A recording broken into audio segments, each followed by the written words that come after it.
City Councillor Cannan, a local lawyer, and the Kelowna Legion are advocating for the City of Kelowna to reintroduce free on-street parking for veterans. On Monday, Councillor Cannan brought the issue before Council by placing a notice of motion. I think it's important to recognize the contribution the veterans have provided not only to our community but our country, the democratic country we live in. The call for free parking isn't new. A local lawyer has been a strong advocate for the policy. He says he brought the proposal forward last year, but it was not pursued at that time. I think city staff sort of view it as a loss of revenue and they weren't interested. It's something that other municipalities in BC offer, many of them, including Vernon, Penticton, Kamloops, Vancouver. There'll be some financial implications.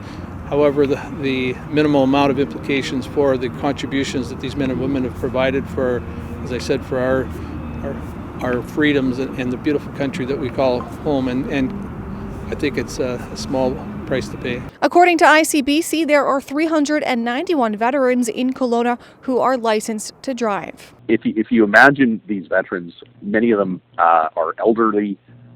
Many of them are disabled, or have been disabled as a result of their combat. And so many of them have accessible parking passes, the disabled parking passes, and they have free parking already in designated spots. So that 391 is actually much smaller than that number.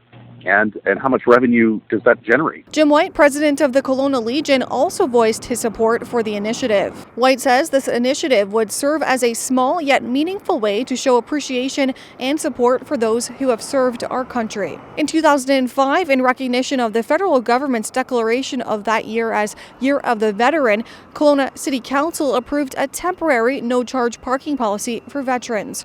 While the measure was extended until May 2006, it was later rescinded and has not been reintroduced.